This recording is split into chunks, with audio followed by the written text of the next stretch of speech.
Brijesh Kumar tribunal విషయంలో కూడా BRS party KCR గారు ఎంతో ప్రయత్నం చేసి సెక్షన్ 3ని సాధించిందే బీఆర్ఎస్ పార్టీ. సెక్షన్ 3 ఎప్పుడొచ్చింది? రాష్ట్రంలో తెలంగాణ ప్రభుత్వం ఏర్పడ్డ మొదటి నెలలోనే కేసీఆర్ గారు అప్పటి నీటిపారుదల శాఖ మంత్రి ఉమాభారతి గారి దగ్గరికి వెళ్ళి కలిసి సెక్షన్ 3 కింద ఆంధ్రప్రదేశ్ తెలంగాణ మధ్య కృష్ణా నదీ జలాలను పునః పంపిణీ చేయాలని లేఖ పెట్టారు. ఉమాభారతి గారి దగ్గర లెటర్ పెట్టారు. అప్పటి నుంచి జరిగిన పోరాటం, గడ్కరీ గారు వచ్చినా, షెకావత్ గారు వచ్చినా, మధ్యలో సుప్రీంకోర్టుకు వెళ్ళి చివరిదాకా ఫైట్ చేసి సెక్షన్ 3ని మేము సాధించినాం. ఇవాళ ఆంధ్రప్రదేశ్ పోయి మళ్ళా ఆ సెక్షన్ 3 మీద సుప్రీంకోర్టులో కేసేసి మీరు కేవిట్ అయ్యారా? కనీసం ఏం చేస్తున్నారు? కేవిట్ అయ్యారా? మనం చేసిన పోరాటం మీద ట్రిబ్యునల్ ఏం చెప్పింది? మొన్న సెక్షన్ 3ని ముందు వింటాము అన్నారు. యాక్చువల్గా ఇన్ఫ్యాక్ట్ ఇక్కడ కూడా రాష్ట్ర ప్రభుత్వం సరిగ్గా అధికారులు చెప్తున్నట్టు తెలుస్తుంది, నాకు అనిపిస్తలేదు. ఇంజనీర్లు కానీ అధికారులు కానీ రాష్ట్ర ప్రభుత్వాన్ని సరిగ్గా గైడ్ చేస్తలేరు. సెక్షన్ 3 అనేది సెక్షన్ 89 కింద సెక్షన్ 3 యాడ్ అయింది, అంటే సబ్స్యూమ్డ్. ఒకసారి సబ్స్యూమ్ అయిపోయిన తర్వాత ఇక అసలు సెక్షన్ 89 ఉండదు. నా ఓన్లీ కృష్ణా జలాలను బల్క్గా ఆంధ్రప్రదేశ్ తెలంగాణ మధ్య పంచుడే సెక్షన్ 3. అది వచ్చిన తర్వాత ఇక సెక్షన్ 89 ఉండదు. కానీ రాష్ట్ర ప్రభుత్వం ఏం చెప్పిందంటే, నేను ఎక్కడ చూసినా ముందు మా ఓన్లీ సెక్షన్ 3ఏ వినాలే, కాదంటే రెండింటిని క్లబ్ చేసి వింటే సెక్షన్ 3 మొదలు నుండి తర్వాత సెక్షన్ 89 వినుండ్రి. అసలు సెక్షన్ 89 ఉండదు. ఇక when you got the section 3 it is subsumed. Section 89 is subsumed. So ఒకవైపు మళ్ళీ ఏమైంది? ఇప్పుడు దాని మీద ఆంధ్రప్రదేశ్ సుప్రీంకోర్టులో కేసు వేసింది. మీరు కేవిట్ వేసుకోరా? వెంటనే మీరు కేవిట్ వేయాల్సి ఉండే కదా. వెంటనే ఒక మంచి అడ్వకేట్లను పెట్టి మనం వాదించాల్సి ఉండే కదా. ఇది యాక్చువల్లీ 10 ఏళ్ళు మేము కష్టపడి సెక్షన్ 3ని సాధించినాం. మేము దాన్ని జాగ్రత్తగా వాదనలు వినిపించి సెక్షన్ 3ని మనం విజయవంతంగా మళ్ళీ మనం ద్వారా 2 రాష్ట్రాల మధ్య నదీ పరివాహక ప్రాంతానికి అనుగుణంగా నీళ్లను మనం సాధించుకోవాల్సినటువంటి అవసరం ఉంది. దాని మీద దృష్టి పెట్టేటువంటి ప్రయత్నం చేయాలని చెప్పి కూడా మేము ప్రభుత్వాన్ని కోరుతా ఉన్నాం. సో ఈ రకంగా మరి ఇటు గోదావరి జలాలను పెన్నా బేసిన్కు ఆంధ్రప్రదేశ్ తరలించే విషయంలోనైనా, తుంగభద్ర నదీ జలాలను అటు కర్ణాటక ఇటు ఆంధ్రప్రదేశ్లు అక్రమంగా తరలించేటువంటి ప్రయత్నాలను రాష్ట్ర ప్రభుత్వం వెంటనే అడ్డుకోవాలని, కేంద్రానికి అన్ని ఫోరంలకు లేఖలు రాయాలని, అవసరమైతే ఉన్నత న్యాయస్థానానికి వెళ్ళి రాష్ట్ర ప్రయోజనాలు కాపాడాలని, ఈ మొద్దు నిద్రపోతున్న ప్రభుత్వాన్ని తట్టి లేపడం కోసమే మేము ఈరోజు ఈ ప్రెస్ మీట్ పెడుతున్నాం. రాష్ట్ర హక్కులు మాకు ముఖ్యం, రాష్ట్ర ప్రయోజనాలు ముఖ్యం. చిల్లర రాజకీయాలు మానుకోండి. మేము ఇస్తున్నది ఒక రాష్ట్రానికి సంబంధించి భవిష్యత్ తరాలకు సంబంధించి సూచనలు ఇస్తూ ఉన్నాం. మీరేమో కనీసం పట్టించుకుంటలేరు. ఒకరు దావోసు, ఇంకొకరు కర్ణాటకలు, ఇంకొకరు ఢిల్లీ యాత్రల్లో బిజీ ఉన్నారు. మీరు సరే, మీ యాత్రలు మీ ఇష్టం, కానీ రాష్ట్ర ప్రయోజనాలు మాకు ముఖ్యం. చిల్లర రాజకీయాలు మానేసి రాష్ట్ర ప్రయోజనాలు కాపాడే ప్రయత్నం చేయండి.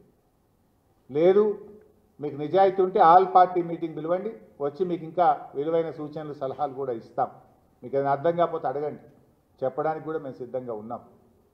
కానీ మళ్ళీ ఏదో మాట్లాడి ఎవరినో పెట్టించి ఈ చిల్లర తిట్టుడు బూతులు, నాకు తిట్టలేక కాదు, బూతులు మాట్లాడలేక కాదు. సమయం సందర్భం ఉన్నప్పుడు రాజకీయాలు పక్కన పెట్టి రాష్ట్ర ప్రయోజనాలు కాపాడుకోవాలి. ఇతర రాష్ట్రాలు చూసి నేర్చుకోవాలి. రాజకీయాల కంటే రాష్ట్ర ప్రయోజనాలు ముఖ్యం. మన రాష్ట్రానికి హక్కుగా రావాల్సిన నీటి వాటాలు మనకు ముఖ్యం.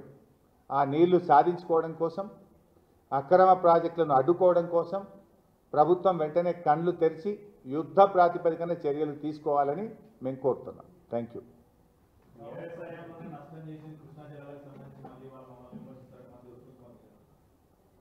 నేను చెప్పగలుగుతా కానీ ఆ సబ్జెక్ట్ డైల్యూట్ అయిద్దేమో. మొన్న వాళ్ళ సెక్రటరీ రాహుల్ బొజ్జానే కుండ బద్దలు కొట్టినట్టు కుల్లా చెప్పిండు కాదే. రాహుల్ బొజ్జా గారు ఎంత స్పష్టంగా చెప్పిండే, మొన్న కుల్లా చెప్పిండు. ఏం చెప్పిండు? తెలంగాణ ప్రభుత్వం 1 సంవత్సరానికి మాత్రమే తాత్కాలికంగా ఒప్పుకున్నది. మేము 2015 నుంచి 50-50 ఇవ్వాలని కోరుతున్నాం. ఇప్పుడు కూడా మేము ఈ 1 సంవత్సరానికే ఒప్పుకుంటున్నాం. అని స్పష్టంగా వాళ్ళ సెక్రటరీ రాహుల్ బొజ్జనే చెప్పిండు కదా. ఇంకా ఇక ఉత్తమ్ కుమార్ రెడ్డి మాట్లాడితే ఇక దాన్ని ఏమంటామంటే ఆయన్నే ఆత్మ పరిశీలన చేసుకోవాలి. నిజంగా చెప్పాలంటే సాగునీటి శాఖ మంత్రిగా ఉత్తమ్ కుమార్ రెడ్డి ఫెయిల్ అయిపోయాడు. మొదటి సంవత్సరంలో 6,50,000 ఎకరాలకు నీళ్లు ఇస్తా అని అసెంబ్లీలో గంభీరమైన ఉపన్యాసం చేసిండు. 6,50,000 కాదు 65,000 ఎకరాల కన్నా ఇచ్చిండేమో. ఇస్తే ఎక్కడ ఇచ్చిండో చెప్పమని చెప్పండి. పిల్లి శాపాలకు ఉట్లు దిగాయి. ఉత్తమ్ కుమార్ రెడ్డి గారు నిజాయితీగా కాన్సన్ట్రేట్ చేసి మీరు ఈ పొరుగు రాష్ట్రాలు చేస్తున్నటువంటి కుట్రలను తిప్పికొట్టండి, రాష్ట్ర ప్రయోజనాలు కాపాడండి. ఇక పాలమూరు రంగారెడ్డి ప్రాజెక్టు జర్రంతా ఒక్క 3 నెలలు పనిచేస్తే మొన్న గన్ని నీళ్లు సముద్రంలో కలిసినాయి. ఎన్ని నింపుకుందాం ఇవాళ? మహబూబ్ నగర్ జిల్లాకు ఎంత లాభం అవుతుండే? జర్రంతో జానడంత మురుడంత కాలు ఉండే. ఒక్క 3 నెలలు పనిచేస్తే ఇవాళ 3 రిజర్వాయర్లు నింపుకుంటే పాలమూరు జిల్లా ఎంత మేలు జరుగుతుండే. గా పని కూడా చేయకపోతుంది. ఏంటి మేడిగడ్డ ప్రాజెక్ట్నేమో పండబెట్టిరి, పాలమూరు ఎత్తిపోతల పథకాన్నేమో పక్కకు పెట్టిరి, మూలకు పెట్టిరి.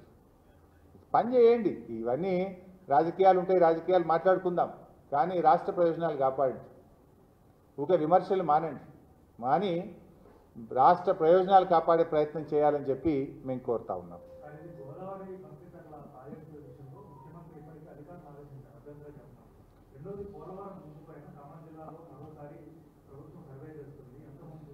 బైసాబ్ అక్కడనేమో నవంబర్ నెలలో ఆర్థిక మంత్రికి ఉత్తరం రాసిండు డబ్బులు ఇవ్వమని. నీ ఉత్తరం పోయిందా ఇప్పటిదాకా? కాపీ చూపి నాకు.